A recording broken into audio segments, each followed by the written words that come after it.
Programme میں خوش آمدید ناظرین. وہ قصہ جس نے پاکستان کی پالیسی کو ظاہراً تبدیل کر دیا اور سوئی ہوئی قیادت کو جگا دیا.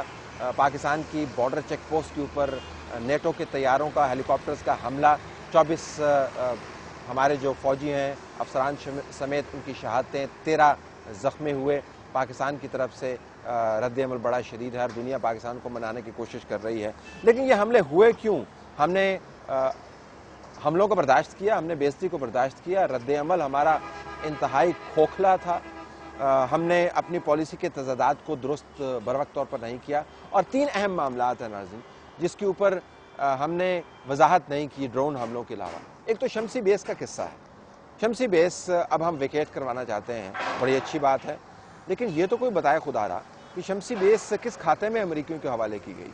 شمسی بیس کو استعمال کرنے کی اجازت کس عمل کے ذریعے دی گئی تھی، کون سی ڈاکومنٹیشن تھی.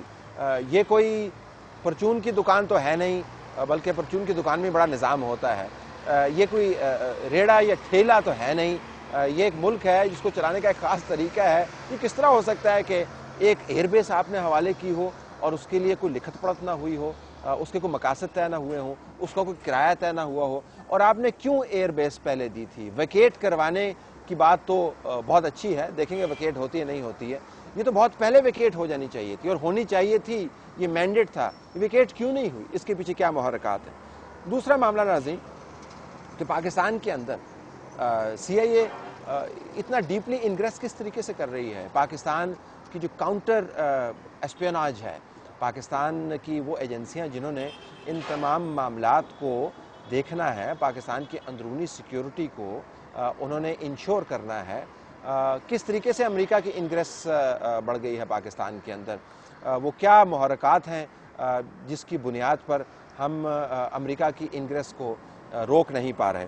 اور پھر ناظرین میمو گیٹ کے قصے کو بھی آپ کو اس تناظر میں دیکھنا ہوگا. اب آپ کو پتہ چلے گا کہ میمو گیٹ کے جو کانٹینٹس ہیں وہ اتنے اہم کیوں ہیں. جب مبینہ طور پر پاکستان کی قیادت کی طرف سے یہ عندیہ دیا جائے کہ آپ پاکستان کے اندر آ کے آپریٹ کریں تو مومند ایجنسی اور چیک پوسٹوں جیسے حملے ہی ہوں گے. پاکستان کے اندر جب امریکی فوجی آ کے آپریٹ کریں گے، جب لڑائی ہوگی، جب ریزسٹنس ہوگی تو اس کے اندر پاکستان کے فوجی اور پاکستان کے سویلینز ہی مارے جائیں گے. میمو گیٹ کا قصہ عام قصہ نہیں ہے، اس کو دبانے کی کوشش کی جا رہی ہے. میں ہنا ربانی خان صاحبہ جو پاکستان کے فارن منسٹر ہیں، ان کا انٹرویو BBC کے ساتھ سن رہا تھا. حیران کن انہوں نے 2 بیانات دیے. انہوں نے کہا کہ مذاق خیز ہے میمو، اور یہ بھی کہا کہ کوئی تصور بھی نہیں کر سکتا کہ پاکستان کے صدر کی اس سے کسی قسم کی کوئی ایسوسیشن ہو سکتی ہے. حیران کن یہ نہیں ہے کہ ان کے بیانات غلط ہیں، حیران کن اس طرح ہے کہ خود ہی آپ کی حکومت نے انویسٹیگیشن کا آرڈر کیا ہے. اگر کوئی معاملہ نہیں ہے تو انویسٹیگیشن کیوں کروا رہے ہیں؟ اگر آپ بالکل سرٹن ہیں تو پھر خدا رہا اس انویسٹیگیشن کا ڈھکوسلا بھی نہ رچائیے گا.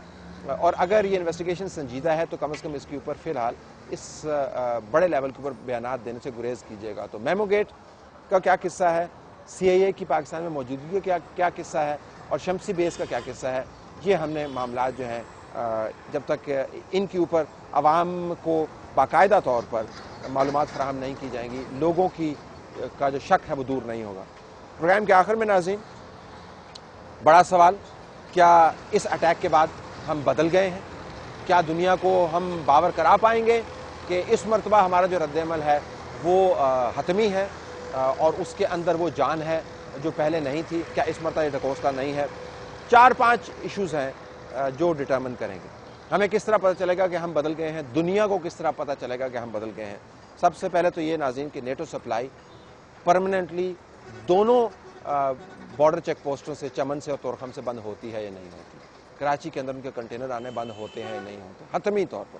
اگر حتمی طور پر نہیں ہے تو آپ سمجھیے گا کہ ہمارا رد عمل پرانے رد عمل سے کوئی مختلف نہیں ہے. شمسی بیس بند ہوتی ہے یا نہیں ہوتی، اور شمسی بیس کو آپریٹ کرنے کی جو کاغذات ہیں، جو معلومات ہیں وہ آپ تک پہنچتی ہیں یا نہیں پہنچتی. تیسرا حصہ یہ ہے کہ افغانستان کے ساتھ معاملات ہم کب تک اپولوجیٹکلی ڈیل کرتے رہیں گے. بون کانفرنس کے اندر ہمیں میری رائے میں نہیں جانا چاہیے، اور یہ کوئی ایموشنل میں رائے نہیں دے رہا، ایک ریزنڈ آرگومنٹ میں بلڈ کر سکتا ہوں لیکن وقت کی کمی کے باعث نہیں کرتا ہوں، لیکن آپ کو اس کا جسٹ دے دیتا ہوں.